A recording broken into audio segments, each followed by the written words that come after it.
Hello. Hi. How you all doing? Hope you're having a nice afternoon, whether you're working from home or whether you're just chilling at home with the kids or waiting for the kids to come back from school. I hope everyone is keeping well and staying safe at this time. So I'm going to carry on showing you a few more of my Christmas gifts, some of the things I do for Christmas. And today I'm making red pepper and chili jam. Now, we love this jam at home. I mean, it is a staple. It's always in the fridge. Whenever I run out, I'll make it straight away. We love it with cheese. It just goes so well. Lovely on some warm bread or toast as well if you like some hot jam on it. But this is such a lovely recipe and it looks beautiful as well. It's a lovely Christmas gift because it's got a really red, vibrant colour, and it's so easy to make, of course. Which is another thing I love about it. So let me show you how to make it.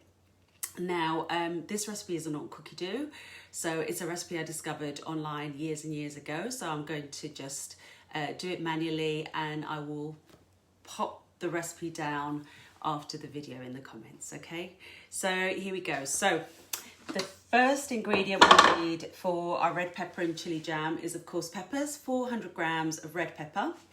And I've already chopped and weighed my red pepper here, so I shall pop that in. There we go. Now the next ingredient is not optional, but basically you have two choices. You can add fresh red chillies or you can add dried red chilli. Now, I don't have any fresh red chilli today. I've run out, so I'm just going to use dried red chilli, which actually works really well, and it does give it that lovely hot flavour anyway.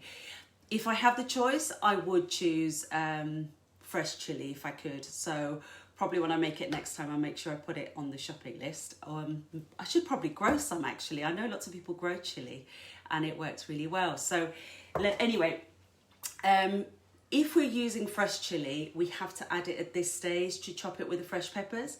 But because I'm using dried chilli, I actually add it at the next step, okay? So I'll pop that down when I write the recipe later on. So let me use a different measuring cup. So let me pop the measuring cup on. And the next thing we're going to do is pop this on for about 4 seconds at speed 4.5.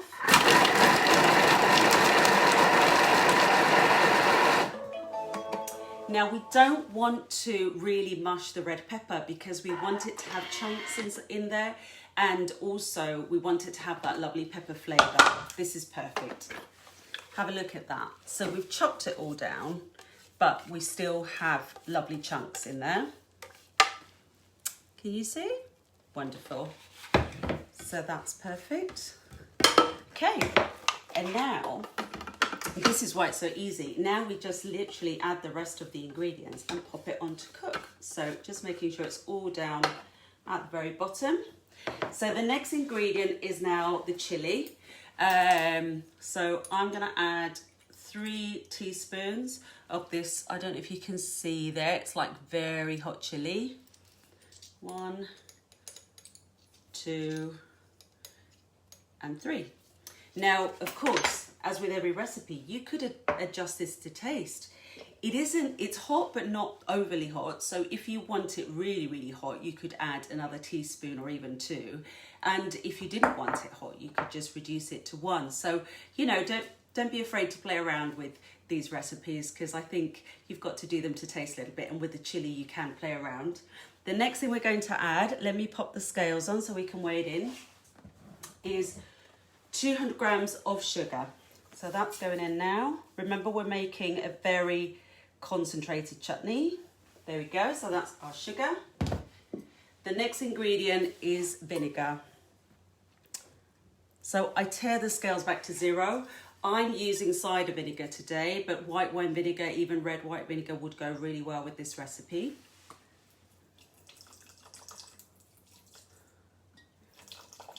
So that's 100 grams of the vinegar, a little bit more. Try not to go over, which is what I usually do. Almost there. Yay! There we go, perfect. So that's our vinegar that's gone in. And then we need 50 grams of water, which actually I've measured in the measuring cup, because I'm sure you know, but the measuring cup, you can measure liquid, 50 grams or 100 grams. So that goes in.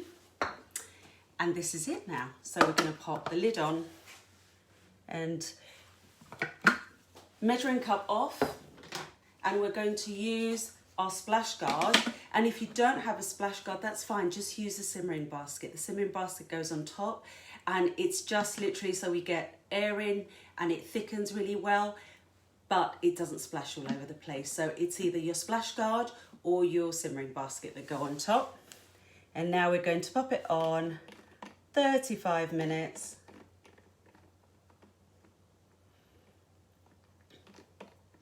There we go. Ooh, ooh, ooh. 35.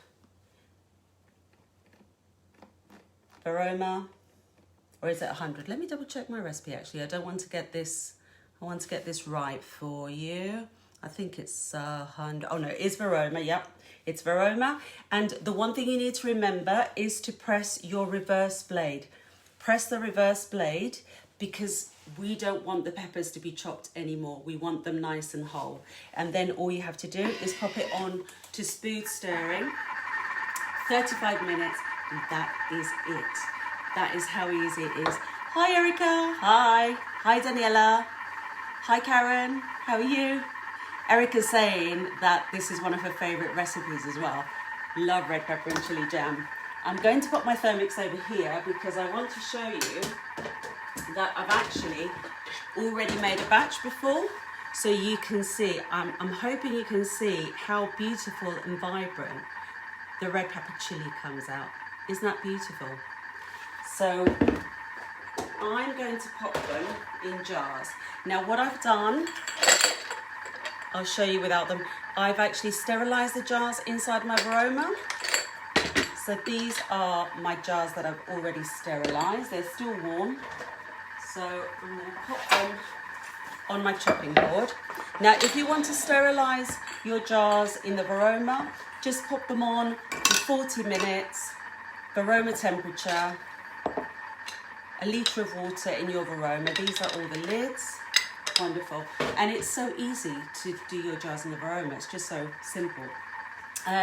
One of the things I want to mention is that when I do chutneys, I always use smaller jars. So I would normally use a half 500 gram jar for jams, but for chutneys a smaller is better. And certainly if you're giving them as gifts, smaller jars are much better. It's, you know, they're quite concentrated, these chutneys. So let's have a look.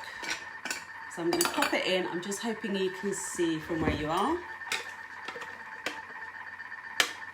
I love how this red pepper chili looks. It's just beautiful. I love the colours. So that's going in there. That's one.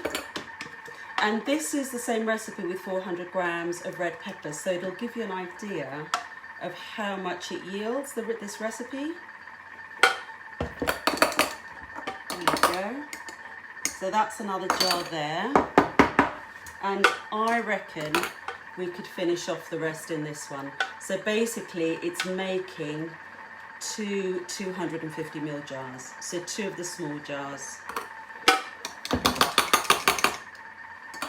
There we go. So this is my lovely red pepper and chili jam. Beautiful for Christmas or any time of the year, but lovely as gifts. People will love these. Pop the lid on.